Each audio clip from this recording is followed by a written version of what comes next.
Hey guys, welcome back to the next video around hysterectomies. So today I've got some exciting news. I don't know if anyone has watched my prior hysterectomy videos, if that's why you clicked on this, but I wanted to share some news based on something that I felt was a huge need when I was going through my hysterectomy. So I put together this checklist. I put the checklist or a shopping guide in the description below so you guys can have a look at it. But basically these are things that I wanted to put in an easy to find form where you could look at things that you would want when you're going through the process, so things to prepare for, and then also things that would be helpful when you're trying to sleep when you're dealing with a hysterectomy. And then I also put some suggested items. So just a few things that I wanted to put on the things to have ready before surgery. So this section right here, things that I listed is a heating pad, some gas relief medication, throat lozenges, stool softener, peppermint tea, peppermint gum or candy, pain relief over the counter, and then kind of a loose fitting sleepwear as well as maybe a robe. Those become kind of your go-to essentials probably within the first week of recovery, depending on the type of hysterectomy you have, whether you did the abdominal or the laparoscopic, that'll vary, but at least there's a few things that I definitely leaned on pretty heavily in the beginning of my recovery. Where you see hyperlinks, and again, this is all gonna work if you are downloading the checklist or the guide through the description. It'll come up as a PDF format, but you can click on these hyperlinks. I provided direct links to items that I personally utilized during my recovery. Feel free to use it. Feel free to just use it as a point of reference, but I wanted to make it as easy as possible for people to access certain products that may be beneficial for you or something that you may be looking into. So the second middle section is things that I used to help me sleep. So I started with melatonin, which is something pretty common that you can get over the counter. I use the natural gummy. I used that for probably the first month. I did not really see a huge benefit for myself.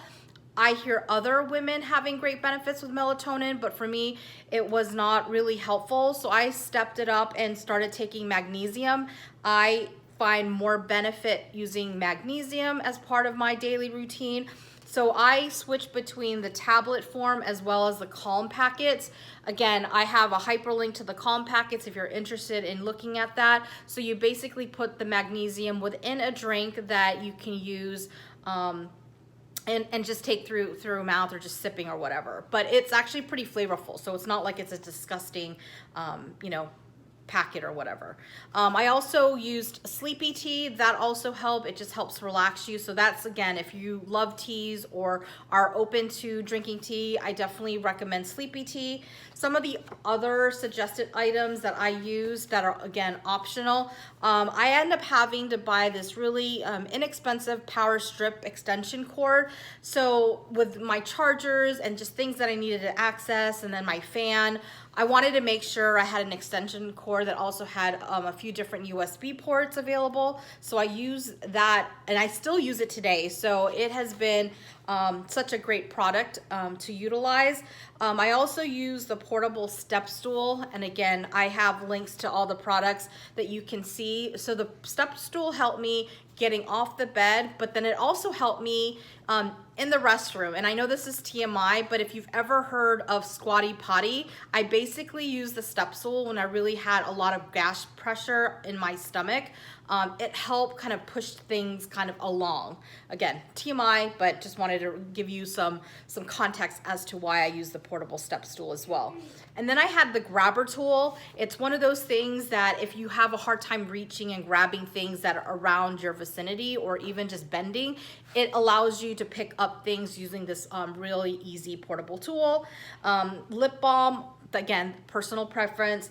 A body pillow, you can use it, or you can just use a combination of different pillows to make you feel comfortable.